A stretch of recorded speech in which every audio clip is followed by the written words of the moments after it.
Ayun, magandang araw po. Welcome back po sa aking YouTube channel. Ngayon po ay may share ako sa inyo na 12 volts na solar setup. Hindi na po kailangan ng inverter na ganito. Kasi lahat po ng gagamitin natin ay 12 volts lang. Kagaya ng, unahin na po natin yung rice cooker. Ayan. Ayan yung picture. Hindi ko pa siya na-order pero maganda naman yung reviews. 120 watts yung rating niya. 12 volts siya. Hindi na kailangan ng inverter na i-convert pa sa 220 volts. 12 volts siya, rekta sa battery. Tapos, nasa 650 po yung isa nun. Tapos ito pong ceiling fan na 12 volts din. Tapos 12 watts lang. Kaya nito 24 hours isang 12 volts na 25 Ah LED acid. Ito po 12 volts din. Ilaw. 9 watts lang oh. Yung dalawa nito 24 hours din kaya. Ito po kaya nito magdamag kahit sabay sila sa isang battery. At huwag nyo na rin po problemahin yung pagsasaksakan po ng charger ng cellphone. Kasi meron naman po ito, itong SCC natin, na may port siya ng, ng USB. So yun po yung mga gagamitin natin. Pure 12 volts po yun. Hindi nyo na kailangan ng inverter. Kasi makakapagluto na kayo gamit yung rice cooker na 12 volts. Yung ceiling fan, dalawang ilaw, at mga charger ng cellphone. Ayan, pasensya na po kayo kung medyo mabilisan tong vlog ko. Masyado kasi pong busy tayo.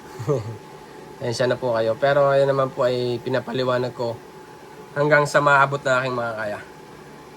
So, ang kailangan po natin ay 12 volts lead acid. 25 Ah po ang nire-recommend ko palagi. 25 Ah. Pero pwede po kayong magdagdag ng isa pang battery. Para po, kahit maubos nyo yung 25 Ah, 50% yung DOD nyo.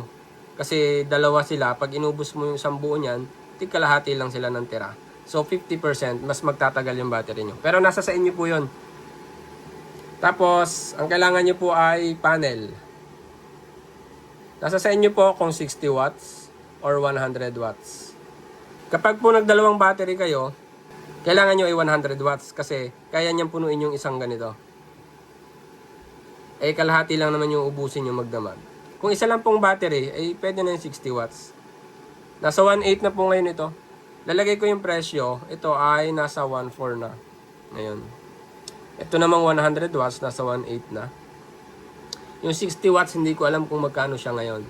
Pero dati, alam ko 800 or 1,000 lang ang bili ko. Tapos SCC. SCC na 30 amps. Yan po ay nasa 200. Yung breaker na dalawa. Dito. 125 po ang isa niyan, 250. Pwede na dyan ng 6 amps sa dalawang yan. 6 amps or 10 amps. Nasa inyo na po. Tapos yung wire na gagamitin, papunta sa SCC ay nasa 400. Tapos yung dito, pwede na dito ang 14 AWG. Ilalagay ko po lahat ng link dyan sa comment section para alam nyo kung saan bibilhin.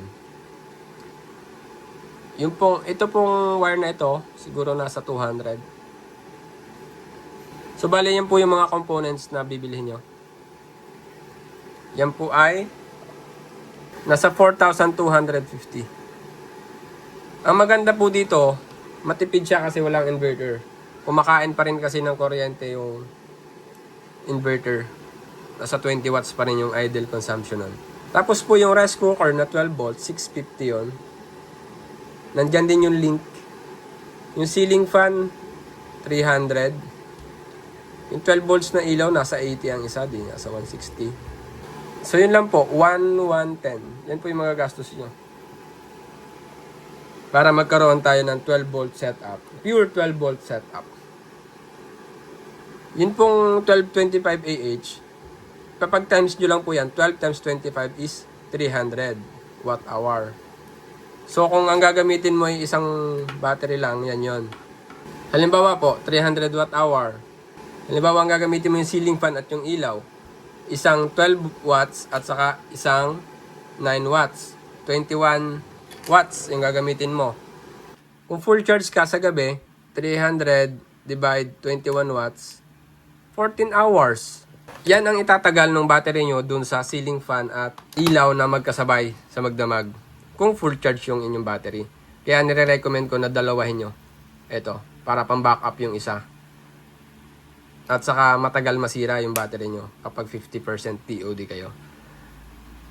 Yun naman pong rice cooker, sa araw nyo na lang gamitin. O kaya ay bago sumapit ang dilim, nakapagsaing na kayo. Medyo matagal lang daw pumaluto yung kanin, nakita ko yung review. Kasi 120 watts lang naman siya. Pero okay na rin, at least ay nakakaluto ng kanin. Nakakapaglaga din daw ng itlog. So malaking tulong po ito. Pasensya na po kayo sa vlog ko ngayon kung medyo mabilisan. Pasensya na po kung hindi ganun kaayos yung delivery ng explanation ko sa solar setup na ito. Pero yun lang po yung oras na meron ako at pagpasensyahan nyo na po. Bawi po ako. Bali yun po yung mga magagamit natin at nandyan naman yung link sa comment section lahat kung saan yung mabibili. Yung mga parts ng setup na yun, na 12 volts. Pure 12 volts solar setup. So, sana po kahit pa paano may natutunan kayo sa video na ito. Kung meron naman po, baka po pwedeng pakishare na rin sa mga kakilala nyo para malaman din po nila. Yun lamang po, maraming salamat po.